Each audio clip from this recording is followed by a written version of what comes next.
Wokovu ni mgumu ila ni mwepesi tu, kwa maana ni mgumu kwa nguvu zako kitumia, ila ukimwachia Yesu aliyotuletea utagundua ni imani inayotikia. Basi tujifunze kumwamini Bwana Yesu, na kumwamini Yesu ni kuyafanya yote aliyoyaagiza, yaani ni kukataa mabaya na tamaa zote mbaya za dunia. Hakuna ugumu hapo, naamini ni nguvu tu ambazo tunahitaji mpaka kupambania. Hivyo tujifunze sasa kuingia kwa nguvu, maana wokovu unapatikana kwa nguvu, na wenye nguvu huteka hata kukomboa mateka walioteswa na mateso ya laana na uovu wa kila namna, maana ni Bwana mabwana anayetukomboa sisi tulioteseka. Sasa mtumishi, ukiokoka utapata pesa. Kupata pesa hiyo ni majaliwa, ila kupata majaliwa hiyo ni uhakika. Na sisi ufanye biashara tufanyeni. Fanya biashara halali, sio unajiita unaokoka hapo unauza kuka na sigara. Haoni ya kwamba unamkosea Mungu? Sasa kuuza kuka na sigara kuna dhambi gani? Na nitakuuliza swali. Anayefanya dhambi na anayesababisha mwenzake afanye dhambi, yupi ni mwenye dhambi? Nikisema kwamba amesababisha mwenzake afanye dhambi, atauliza swali. Aliyeanza kuka na sigara.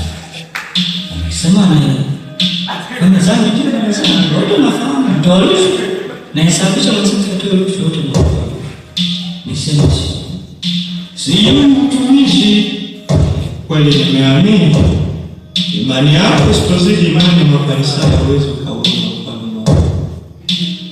Hakika umenijibu kwa mdomo, ila moyo wako Mungu anajua, na kama Mungu anajua, basi unaweza kuwadanganya wanadamu ila siku. Dunia hii yote Bwana imenilemea, ila mimi Yesu ninakutumaini. Huku nikijua Bwana wewe ni furaha ya moyo wangu ulioumia, na tena Bwana Yesu umenikaribia, hata dhambi zangu zote kuniondolea. Na mimi Bwana moyoni nimeshamili kwa kufuata wewe unayenitetea. Dunia hii yote Bwana imenilemea, ila mimi Yesu ninakutumaini.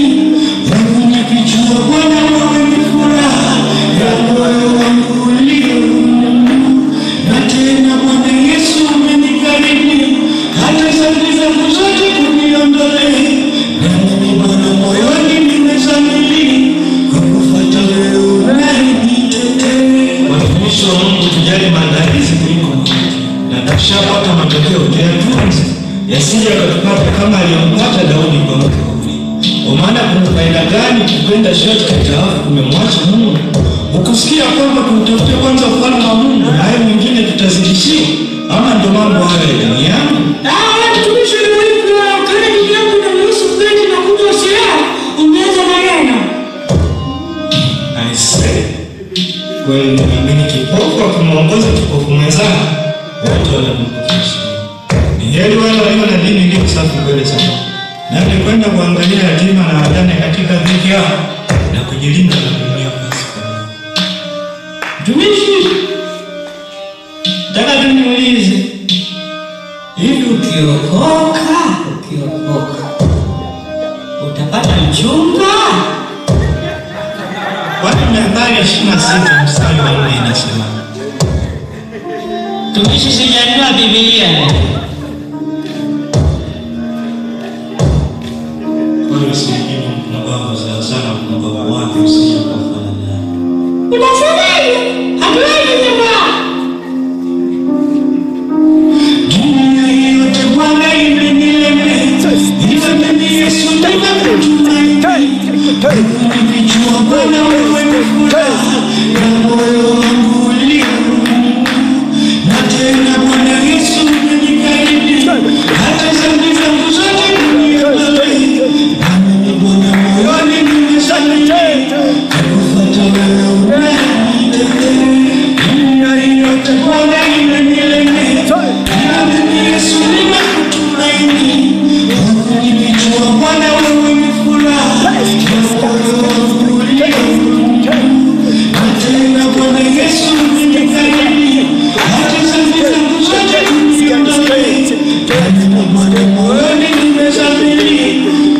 hata wewe